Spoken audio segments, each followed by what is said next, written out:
इसीलिए तो कहा गया है कि बड़े भाग्य से ये मिला है। तो प्रेमियों, बड़े भाग्य से यह मनुष्य शरीर आपको मिला है। अब यह किस लिए मिला है यह भी आपको बता दूं। यह भगवान के प्राप्ति के लिए मिला है, देवी देवताओं के दर्शन करने के लिए मिला है। वो अनहद वेदवाणी आकाशवाणी जो हमेशा 24 घंटे आवाज़ हो रही है, उसको सुनने के लिए मिला है। वो रास्ता इसी मनुष्य शरीर में ही है, अन्य योनियों में नहीं है। देखो, ये पशु होते हैं, पक्षी होते हैं, ये भी खाते हैं, टट्टी पेशाब करते हैं और बच्चा पैदा करते हैं, दुनिया संसार से चले जाते हैं। और मनुष्य भी यही काम करता है, लेकिन मनुष्य के शरीर का बनावट अलग है। मनुष्य शरीर आप ये समझो कि 5 तत्वों से भरपूर है। इसमें खटचक्र हैं, इसमें 72,000 नाड़ियाँ हैं, लाखों की संख्या में नसें हैं, 10 प्रकार के प्राण हैं, अन्य में नहीं रहते हैं इतने, यहाँ तक कि देवी देवताओं में भी नहीं रहते हैं। वो रास्ता नहीं है देवी और देवताओं। जब मनुष्य बहुत पुण्य कर्म करता है तब देवलोक में चला जाता है, लेकिन पूरी छीड़े मृत्युलोक के, जब पूरी छीड़ हो जाता है तो इसी मृत्युलोक में जन्म लेना पड़ता है। तो वो दिन रात मांगते रहते, तरसते रहते हैं। महात्माओं ने, संतों ने जो बात लिख दी कभी गलत न हुई है न होगी। गोस्वामी जी महाराज ने लिखा, नर समान नहीं कौनो देही, जीव चराचर जाचते ही, मनुष्य शरीर जैसा शरीर कोई है ही नहीं। इसीलिए देवता इसके लिए बराबर प्रार्थना करते रहते हैं। चर अचर के जितने भी जीव हैं सब मनुष्य शरीर मांगते रहते हैं। क्यों? क्योंकि साधन धाम मोक्ष का द्वारा, यह साधना का घर है, मोक्ष का दरवाजा इसी में है। तो कहोगे मोक्ष क्या चीज़ होती है? शमशान घाट पर आप जाओ तो कहीं कहीं लिखा रहता है मुक्ति धाम, मोक्ष धाम। अब शरीर की मुक्ति तो वहाँ हो जाती है। कोई भी मुर्दा लेकर आप जाते होगे, दाड़सन आ जाती होगी, तो वापस लाते हो? नहीं लाते हो। कहते हो चाहे 2 दिन लग जाएगा, अब इनको हम यहीं पर मुक्ति दिला करके ही तब वापस आएंगे। तो मुक्ति आप ये समझो, मोक्ष का रास्ता इसी में है, मनुष्य शरीर में ही है। इसी में देवी देवताओं का दर्शन जिनको हुआ, भगवान का दर्शन इसी में हुआ। मरने के बाद न किसी को हुआ है और न होगा। जिंदा जी होता है, जब तक जिंदा रहो तभी हो सकता है, और हुआ न होता तो कैसे मीराबाई कहती। मीराबाई का नाम बच्चों सुना होगा। मीराबाई ने कहा कि घट घट मेरा साइया, सूनी सेज न कोय, और बलिहारी हुआ घट का जागट प्रगट होए। उन्होंने कहा कि सब के अंदर में प्रभु निवास कर रहा है, और जिसने अंतर में उसका दर्शन कर लिया वो धन्य है। आप समझो कबीर साहब का नाम सुना होगा। उन्होंने कहा जो तिलमा ही तेल है, जो चकमक में आग, तेरा साईं तुझ में जान सके सो जान। कहा जैसे चकमक में आग होती है, जैसे तिल होता है खाने वाला, उसमें तेल होता है, बाहर से नहीं दिखाई पड़ता है, ऐसे ही जब तेरो तेल तेल निकलता है, इसी तरह से जब उपाय करो तो वो प्रभु मिलता है। घी कहाँ होता है? घी कोई गाय बना कर देती है कि किसी क्यारी में, अन्य समझो आप उपजा सकते हो कि बरसात होती है घी की। घी निकालना पड़ता है। दूध को गर्म करो, फिर उसको जमाओ, फिर उसको बिलो, मक्खन निकलेगा, गर्म करो तब घी निकलेगा।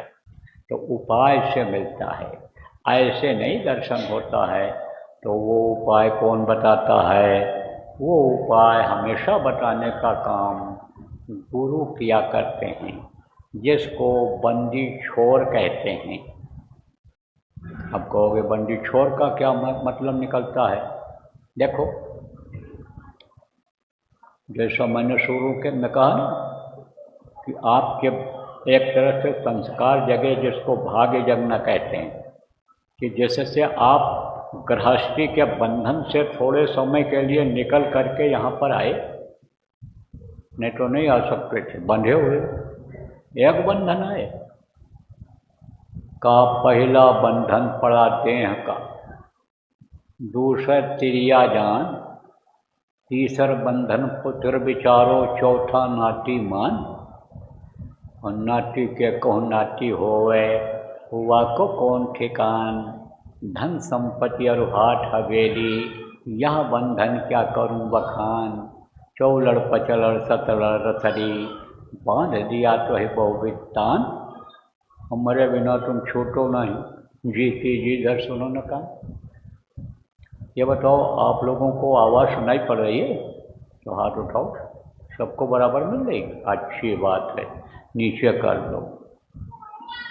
अब इसका अर्थ समझा देता हूँ। देखो, ये शरीर न होता तो आप इस तरह दौड़ते।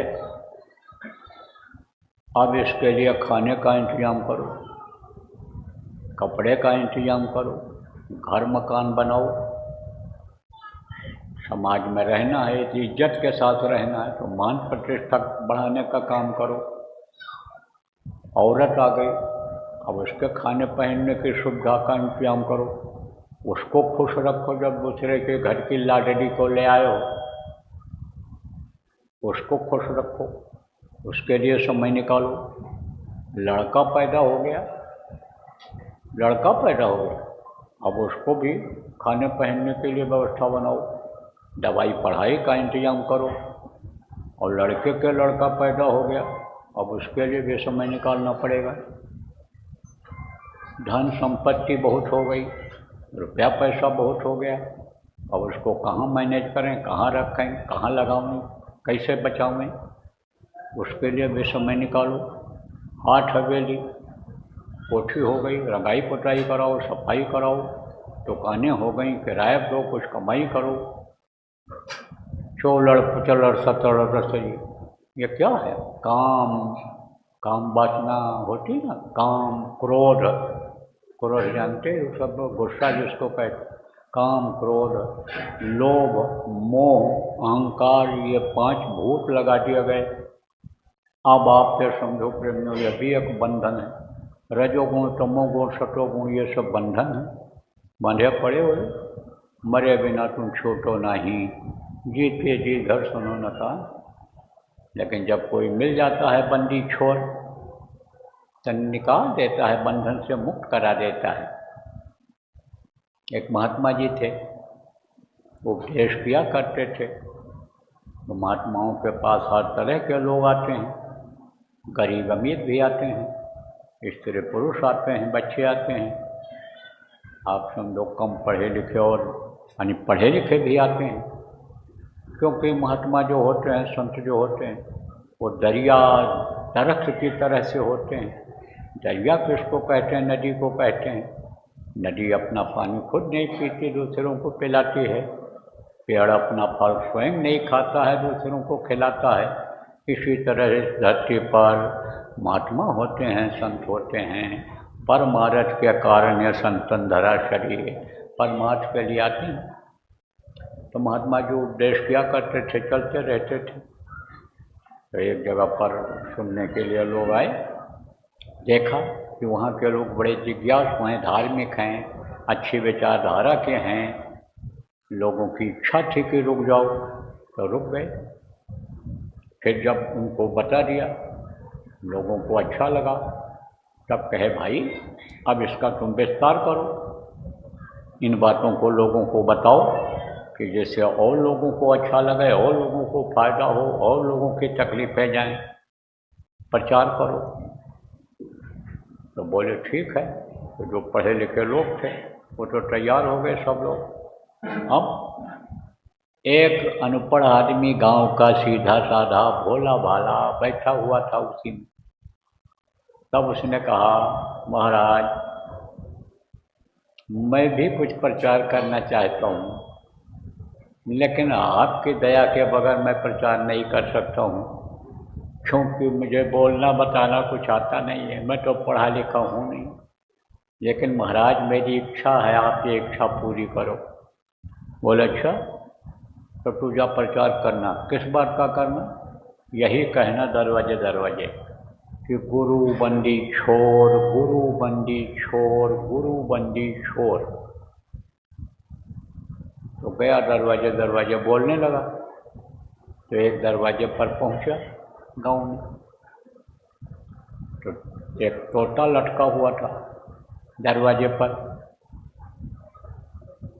तोते ने कहा, भाई मेरा बंधन कैसे छूटेगा ये बताओ। मैं तो पेड़ों पर, एक पेड़ से दूसरे पेड़ पर मैं उड़ करके जाने वाला, ताज़ा ताज़ा फल खाने वाला था, लेकिन मैं तो पराधीन हो गया। जो ये हमको खिलाऊं वही खा सकता हूँ, जहाँ पानी हमको जैसा भी साफ हो, गंदा हो, ठंडा हो, गर्म हो, वही हमको पीना है। तो ये बंधन हमारा कैसे छूटेगा, कैसे हम मुक्त होंगे? तो सीधा साधा आदमी बेचारा बोला, हमको भाई ये नहीं मालूम है। तब कहा तो तू जा। तोते ने कहा, जा अपने गुरु से पूछ करके आना बताना। बोला, हाँ ये हो सकता है, जब कोई चीज़ समझ में ना आवे तो गुरु से पूछना चाहिए। गुरु जिसका हाथ पकड़ते हैं उसको छोड़ते नहीं हैं। लोक भी बनाने का रास्ता बताते हैं, परलोक भी बनाने का रास्ता बताते हैं। लोक बनाना किसको कहते हैं, यह विषय अभी आया था पीछे। जैसे लोग कहते हैं कि अच्छा खाते हैं, ये अच्छा पहनते हैं, अच्छे घर में रहते हैं, इनका लोग पैर छूते हैं, सम्मान देते हैं, इनका लोक बना हुआ है। अब परलोक बनाना किसको कहते हैं? जैसे अभी आपको बताया था कि मृतलोक, जहाँ आप रहते हो, एक दिन इससे बाहर किया जाओगे, धन दौलत रुपया पैसा जो भी है सब छूट जाएगा, यह मृतलोक है। इसके ऊपर भी लोक हैं, बहुत से लोक हैं। नर्क है, इसके ऊपर आप समझो वरुण लोक है, इसके ऊपर आप इंद्र लोक है, इसके ऊपर आप समझो सूर्य लोक है, चंद्र लोक है, तारा मंडल है, अन्य देवता ये जो 33 करोड़ दुर्गा 10 करोड़ शंभु हैं, इनके सबके लोक हैं। ब्रह्मा लोक है, विष्णु लोक है, शिव लोक है, इनकी माँ आद्या महाशक्ति का लोक है, इनके पिता ईश्वर का लोक है, ब्रह्म पार ब्रह्म का लोक है, सतलोक, अलख लोक, अगम लोक, अनामी लोक, बहुत से लोक हैं। तो जो वहाँ घुमा देता है वही सच्चा गुरु, समर्थ गुरु होता है, वही परलोक भी, उसी को परलोक बनाना कहते हैं। तो गुरु जिसका हाथ पकड़ते हैं, छोड़ते नहीं हैं, वो लोक भी बनाते, परलोक भी बनाते हैं।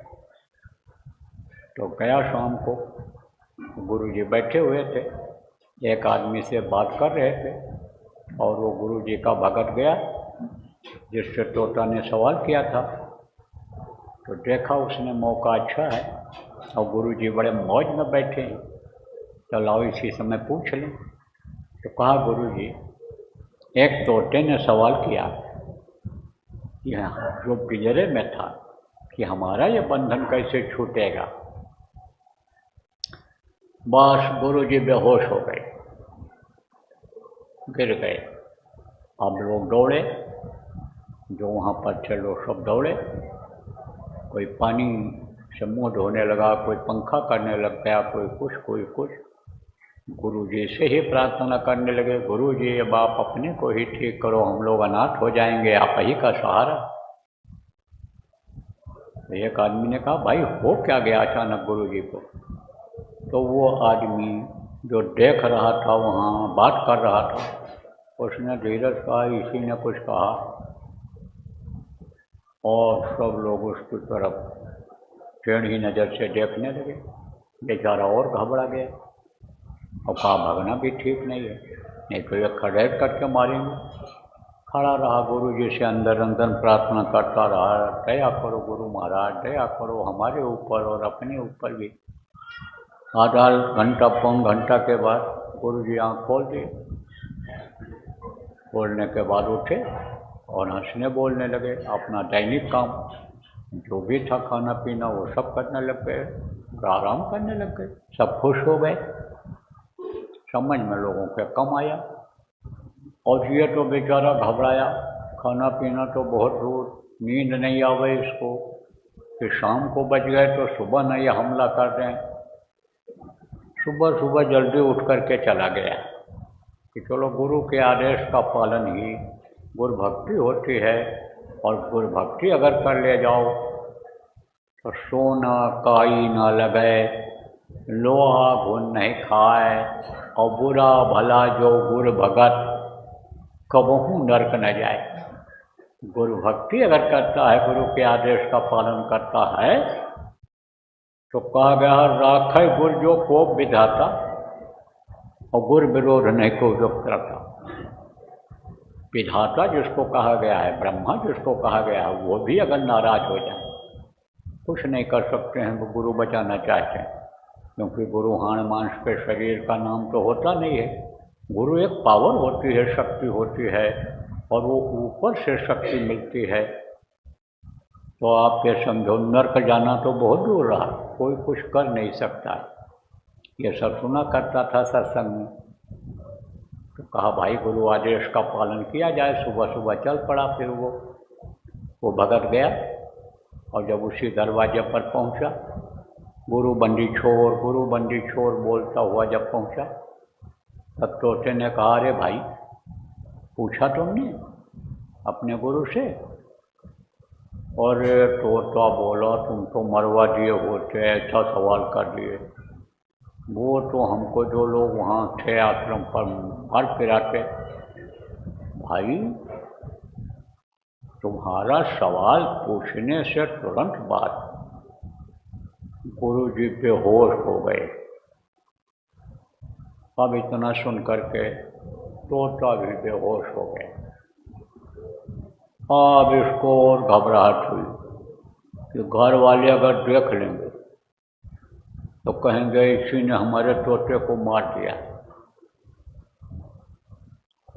इसने कोई मंत्र तंत्र जंत्र इस पर कुछ लागू कर दिया होगा। अरे तुरंत आगे बढ़ गया।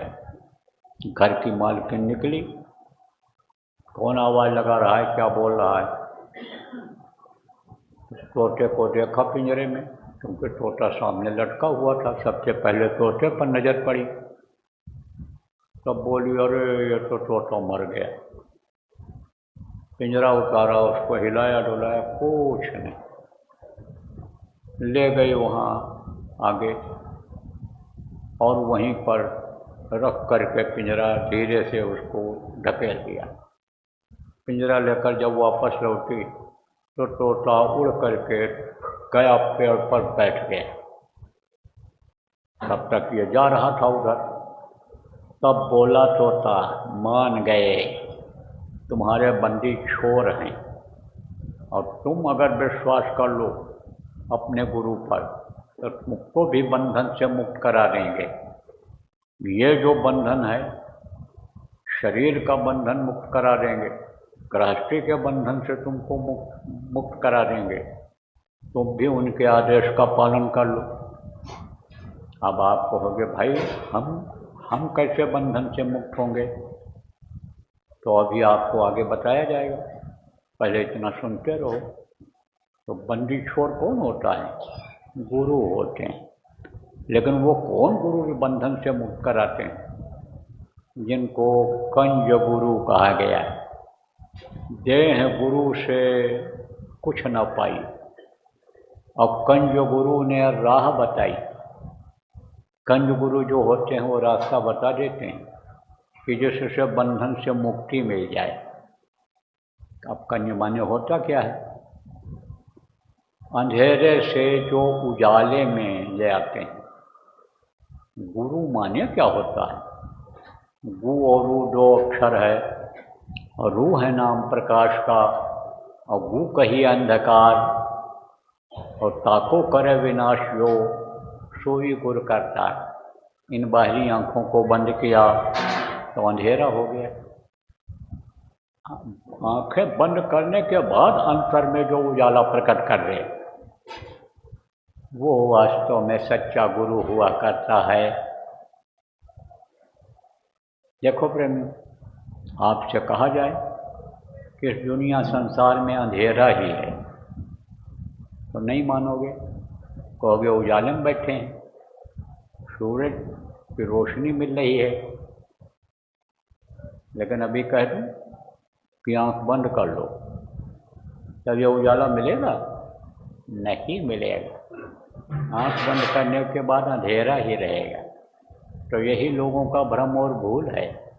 यह दुनिया और यह संसार यह अंधकारमय है, उजाला कहाँ है? उजाला इससे परे है।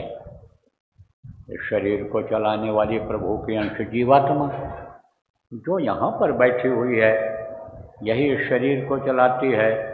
ईश्वर अंश जीव अविनाशी चेतन अमर साहस सुखराशि परमात्मा की अंश जीवात्मा ये जब इस शरीर से निकलेगी तो ऊपर जाएगी तो ऊपरी लोकों में उजाला ही उजाला है।